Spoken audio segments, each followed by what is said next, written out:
This next tape is of Paul Haynes. Paul is currently still a resident in Ansley Park, but what you'll find is probably a recollection that is more humorous than any of the others that we have on this series. Paul is someone who stumbled literally into Ansley Park when he was trying to get home one holiday season and got stuck in the traffic on Peachtree on Piedmont, so he decided to cut through Ansley Park. And he came across someone who was putting out a for sale sign on the house on Avery that Paul stopped, went in, bought the house, and then went to the party to tell his wife he had just bought the house in Ansley Park. I mean, this guy is someone who is funny, smart, and has the typical condescending attitude that most people in Ansley Park have of the suburbs. So I think you'll enjoy listening to Paul's recollections of what life was like in Ansley Park, and also his perspective on the idea of not being too snobbish, even though he has a great deal of snob appeal. Tom Lamar was the next president of the Civic Association, and then I came in after that, and somehow strangely stayed on about 4 years. It was one of the longer terms. And that's from the period of about 1962 to 1968. And that was the critical time because young people, like I was then, had moved back into the park. But there were still a lot of people who owned property in the park who, honest to God, thought that this maze, this neighborhood we live in was going to turn commercial. And so property owners would actually try to run down properties at the edges of the park and 3 or 4 houses in on the thought every time we turned around, I mean like every 2 months, we were down at the city council before the zoning people, and people were always, it was always, there's going to be a bank branch at the corner of such and such, or there's going to be a grocery store at the corner of such and such. I really think that Tom Branch probably had more to do with keeping the neighborhood motivated and organized and getting onto these things early, and then going down in front of the city council and just raising holy unshirted hell. We would routinely turn out 300 to 400 people at every zoning meeting, and we were fighting things left and right. That is, just as soon as you get through with one, then there would be another one. Many of them were impractical, many of them didn't make any sense, but to a lot of Atlantans and a lot of the city council at that time, they considered this to be a neighborhood that had run down in the 50s and wasn't coming back. And it was run down in some ways, but it was a lot more fun than it is now. We had motorcycle gangs, had one just 2 doors down from the house. We had small rental units with women from Douglasville keeping a lot of gentlemen callers, and we had a lot of fires back in those days, and that was a great neighborhood thing, because it seems like about twice a year we'd all walk down to Piedmont to watch somebody else burn another warehouse for the insurance. So that's what I remember about the early days. There was good organization, block captains. You could turn out, we'd get, sometimes developers would work ways through the procedures to have short notice, and we could turn out, we'd get 300 people down there in 3 or 4 days. And slowly through the late 60s and the early 70s, Ansley Park began to get real credibility, to the point where a developer would go down to the zoning desk to file something, and the people at the zoning desk would say, hey, you better check it out with the Ansley Park Civic Association. And this was before NPUs and all the bureaucracy that's been set up since then. And then I think finally, in terms of the ultimate salvation of the neighborhood, and one of the bitterest things internally in terms of the neighbors, was Colony Square.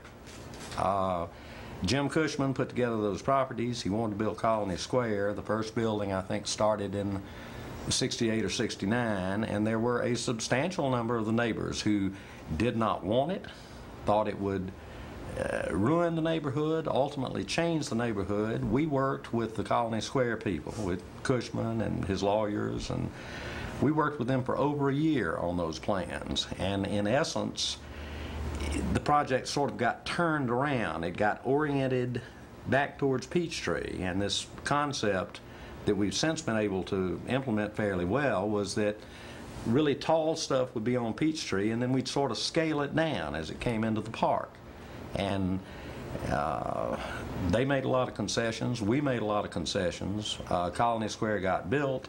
Long run, it's been a success, and it just anchored off that big end of the neighborhood. In terms of the specific commercial developments that were proposed in the 60s, many of them, and most of them, weren't real. That is, rumors would go around that there's to be a McDonald's or a Burger King. Often you would find, once you investigated it, which we did through primarily Tom Branch and our legal people, was that it was some old rascal who'd owned a piece of property for 30 or 40 years. He was telling folks there was going to be a McDonald's there, or a Trust Company of Georgia Bank branch. We would then check back with McDonald's, or say with the Trust Company of Georgia CNS, and they'd say, no, we don't have any plans to do that. This guy has come in and said, hey, if I could get a piece of property rezoned, would you consider such and such? So a lot of the things weren't really real, and yet they still had to be fought. Because what we did, we tried to tie off each entry into the neighborhood with some acceptable use. That is, if a property was substantially run down and was so run down that nothing could be done with it, and to an extent that was true up at 15th Street and Peachtree, then we would go along with more intense use. But there were, and then the other thing, it looked like for a while that commercial development, intensive commercial development, might come through from Peachtree to Peachtree Circle, which of course would cut off a substantial part of the neighborhood. So we chose, and I remember Tom Branch took this position and ultimately made it stand up in court. We chose that alley that is about 400 feet back from Peachtree and runs all the way from Peachtree Circle down to 16th Street. And we went to the city council and we said, this is it. This is the dividing line. Anything anybody wants to do on the west side of the alley towards Peachtree, we're not really going to fight. But we're going to fight anything internally from that. And we had several major battles on some houses up on Peachtree Circle that were one or two houses down from the alley. And we won those, and then those battles began to go away. The community leaders then that were, and I'm sure I'm going to forget some of them and offend some of them because it's been so many, many years ago, and I have a fading memory as I enter the golden years of my life.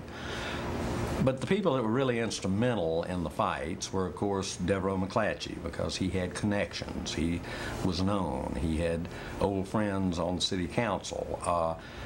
Tom Branch, I just cannot say enough good things about Tom Branch and the work, the much unheralded work he did all of those years. Tom Lamar, myself, Stuart Ward, I just can't even begin to name all the people that were. Hal Clark or Julia Martin? Hal Clark, Julia Martin. I mean, these were the real troops. These were the real foot soldiers who turned people out, and also new members of the city council and new ways that we could legitimately influence and present our point of view. It looked like there for a while in the mid-60s that nobody was listening to Ansley Park. We were trying to sell a concept of basically an in-town subdivision. And we're doing this at that point in Atlanta's history where a lot of other people, and maybe wiser people, are moving the hell out. I mean, that was the 60s is the first real move to Buckhead and Roswell Road, and then folks moved to Sandy Springs, and then folks moved to Dunwoody, wherever Dunwoody is. And so we were trying to do something that was sort of against the cycle of history. We were saying, well, no, we want to live here, and we want to raise children, and we want to have parks, and we've always been an anachronism since the early 60s, and people, most of us that came back here and moved in here that didn't have old Ansley Park connections, that is, our parents lived here, etc., were people simply that wanted to get home in a hurry and work downtown. And I bought my first house on Avery Drive on a Friday afternoon when it was raining, and we were living out off of Roswell Road, and we were supposed to be going to a cocktail party at 6 o'clock. And it had rained, and the expressway was blocked, and went over and tried Northside Drive, and it was blocked. And then I went over and got on Peachtree, and it got blocked, and I got up to 15th Street. And even though I grew up in this area, in Atlanta, Decatur, I didn't really know Ansley Park. No one's ever been able to find their way through here that doesn't know the neighborhood. And I was winding my way through, and I ended up on Avery Drive, and a fellow was walking out in his front yard, and he was driving into the ground a for sale by owner sign. His name was Arthur Edwards, worked for the state. And I stopped and bought the house. I did go inside. What an interesting cocktail party that was with my wife that evening. But really, I think a lot of people were folks like me. People talk, there's so many lawyers in Ansley Park. Well, all the lawyers then were downtown. There weren't these offices and buildings in Buckhead and the Galleria, for God's sake, wherever that is. And we worked long hours, and we had social lives, and we wanted to be able to get home and get out to yet another party or do what we did. And we sort of imposed it initially on our wives and children. I mean, I think the wives had visions of, bigger backyards and that sort of thing. But that was the last, era of male domination. And then we all got over here, and we all met each other, and our kids all went down and played in the parks. I don't think mine ever went in the backyard. And with all that kudzu, I wouldn't either. In terms of the future and the young people that are here now and some of the issues that have come up, and I've been in disagreement in the last few years with some of the neighborhood leaders on where the neighborhood ought to go. I think we've gotten a little too uppity. I think we've gotten a little too full of ourselves. I think some of the people in the park have a vision that this neighborhood can stay like a Dunwoody subdivision for years and years, but that was never our idea in the 60s and 70s for Ansley Park. We welcomed the thought that it was a mixed-use neighborhood. We were happy that there were apartments, that there were single-family homes, that there were duplexes, that there were triplexes. We liked the mix and the spread of people. Talking about the community leaders back then, the nice thing about the board of the Civic Association and the group was that there were a lot of different age groups mixed up together. I mean, we'd have a board with 65 and 75-year-old people that had lived here for 30 years, and then we'd have mid-40-ish people, and then we'd have people in their 20s. We had professional folks, we had artists, we had a lot of newsmen and writers, people from different walks of life. And the concept was always that it would be preserved as a residential neighborhood, but apartments, condominiums, more intensive use, that was okay. If the property was on the peripheries and it was worth a hell of a lot of money, then it made sense to let somebody redevelop it for something that made sense economically, because ultimately you're going to run into trouble with the courts. Some landowner is going to take his case to the court, and the court is going to say, well, this property is valuable, he's entitled to build something higher. I think for the future, the younger folks need to just keep a little more flexibility about new changes and new plans. I mean, this is a wonderful neighborhood, but it's 1992. It's not like it was here in 1904, and it's going to be somewhat different in the year 2020. And in a few recent years, I have noticed some, I won't say antipathy, but some frustration and impatience on the part of some city officials and other people about the attitude of people in Ansley Park. That they're, we're not special. This neighborhood's special. And we're just real lucky that it was still here for us to enjoy. But the ability to compromise, the ability to let other people make use of their property that still is compatible in the overall plan, I think we're going to have, because we're going into some hard times in this country, and there are now going to be economic pressures again at the fringes of the park, because there are going to be a lot of people having a hard time.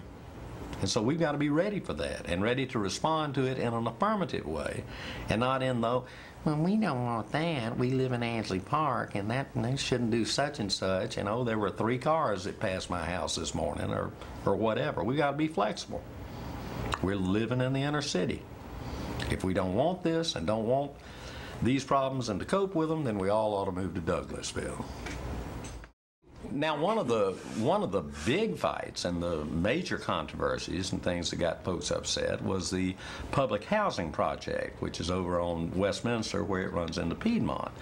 I've forgotten what year it was. Seems to me like it was like 1969, 1970.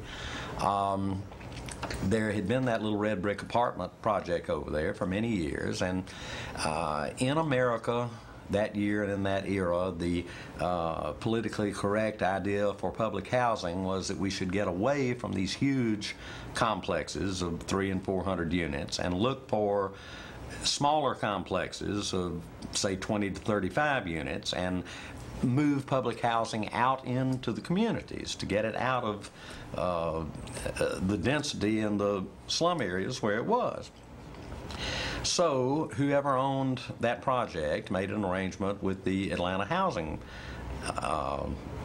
Authority, and they brought it to us. And initially the program was to tear down the existing buildings that are over there. They're like, I don't know, say 28 units or something like that, and put in 56 units. And so we fought that, but not on the issue of public housing and not on the issue of race. We fought that on the concept that we had been selling all along, the zoning laws and what zoning would allow on that. And we defeated it at the city council level. And the next thing we knew, 6 of us got sued for $5 million. It was on the front page of the Blue Streak edition. Once the same old, the usual suspects, myself, Tom Branch, Tom Lamar, Devereaux McClatchy, 2 or 3 other people. And we were, of course, portrayed as, you know, these racist white honkies that were, and we, I think, effectively continued our position that no, we weren't against public housing, and we certainly weren't against an integrated neighborhood. We thought for that amount of land that 28 units was what was called for, and we ultimately prevailed in that position. We won the lawsuit in federal district court. We went back to the city, and they've used the existing buildings as a public housing project. It's been very successful, been very nice people over there, no problem to the neighborhood, and we never had to do it again. But that again is an element of what I was talking about earlier. Ansley needs to be flexible. Ansley needs to be many, many different residential uses, not just Yolanda Yuppie, her 3 kids, her station wagon, and that large white dog.